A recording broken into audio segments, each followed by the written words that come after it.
Je crois qu'il est partout reconnu comme de très très grande qualité, précisément parce qu'il y a toujours eu cette volonté d'avoir un temps d'avance, notamment dans les nouveaux dispositifs opérationnels, dans les innovations technologiques. Il suffit de prendre l'exemple du CDAU ou de l'école départementale d'incendie et de secours, avec à chaque fois des techniques, qu'il s'agisse de désincarcération des voitures, des incendies de toits liés aux panneaux photovoltaïques. Enfin, on a en permanence une réflexion sur l'adaptation au risque.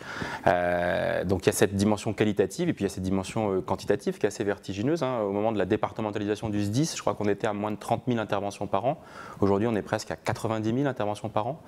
Ça veut dire qu'il y a une sollicitation qui est à la fois sur les sujets lourds, compliqués, mais aussi d'accompagnement des populations les plus fragiles et les plus vulnérables. Bref, c'est un vrai service public indispensable dans le pays, mais particulièrement dans le département.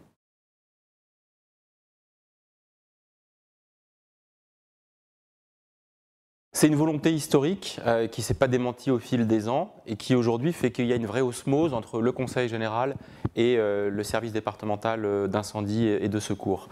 Ça permet d'avoir un financeur unique plutôt que d'avoir une multiplication de communes qui financent aux côtés du Conseil général. Vous savez, on est dans un ratio où en effet on est à près de 98% du financement qui vient du Conseil général, là où la moyenne départementale c'est 56%, 44%.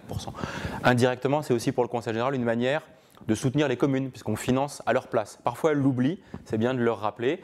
C'est une aide indirecte qui représente plus de 47 millions d'euros par an que le Conseil général paye à la place des communes. Mais je vais vous dire, du point de vue des pompiers et de la population, peu importe. Ils sont financés par les Essonniens, qui sont des contribuables, mais qui sont aussi des citoyens qui ont besoin de ce grand service de protection civile.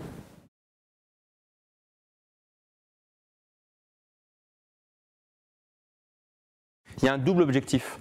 D'abord et avant tout parce qu'il y a un respect qui est dû à l'uniforme, aux pompiers. Il y a une forme d'éducation civique. C'est une manière de conforter le rôle déterminant des pompiers. C'est aussi, naturellement, une manière de former ces jeunes aux gestes de premier secours, à la prévention des incendies. Donc, c'est contribuer à l'efficacité d'une certaine manière, parce que plus il y aura de nos concitoyens qui sont sensibilisés aux enjeux de la sécurité civile, aux gestes de premier secours, je crois que c'est gagnant pour tout le monde. Puis il y a une dernière motivation, on sait que par ces sensibilisations-là, je pense notamment aux jeunes sapeurs-pompiers, aux pompiers juniors dans les collèges, ou demain aux gestes de premier secours, c'est faire naître des vocations. Et on a besoin de vocations, qu'il s'agisse des pompiers volontaires, mais aussi des pompiers professionnels.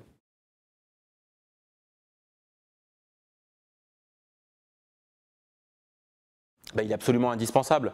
C'est vrai dans tout le pays où il n'y aurait pas de service d'incendie et de secours sans le formidable apport des volontaires. Alors en Essonne, il y a aussi une proportion importante de volontaires et il faut en permanence pouvoir la renouveler. Et chaque collectivité devrait se sentir responsabilisée. Ici, au Conseil général, on essaye de convaincre de plus en plus des agents du Conseil général de pouvoir donner du temps et être volontaires auprès du SDIS. Et plus largement, chaque année, on fait des campagnes de sensibilisation auprès de l'ensemble des Essonniens. C'est là aussi partout dans le territoire essonnien, partout sur le territoire essonnien, pas uniquement dans la partie rurale de l'Essonne, mais partout, il y a besoin de cet apport de pompiers volontaires parce que, vous savez, le volontariat, c'est ce qui fait aussi le lien citoyen avec le reste de la population, donc on y est très attaché.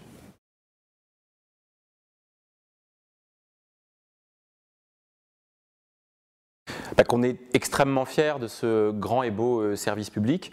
Je me plais souvent à le dire, chaque année à l'occasion des cérémonies des vœux décentralisés auxquelles participent nos amis du SDIS, de dire à quel point on mesure leur popularité, et c'est normal, c'est au diapason de la qualité des missions qui sont remplies. En Essonne, il y a vraiment un beau maillage territorial, une très grande professionnalisation, une très grande technicité, et en même temps, toujours et encore, cette patte humaine, cette sensibilité aux difficultés de certains de nos concitoyens. Donc voilà, 40 ans de départementalisation, mais derrière surtout cette image très positive des pompiers. Et c'est aussi une marque de Fabrique de l'Essonne. Vous savez, on fête les 40 ans du SDIS essonnien ou de sa départementalisation. On va fêter cette année les 50 ans de l'Essonne qui a été créée en 1964. Et vraiment, les pompiers de l'Essonne sont partie prenante de l'identité de ce département.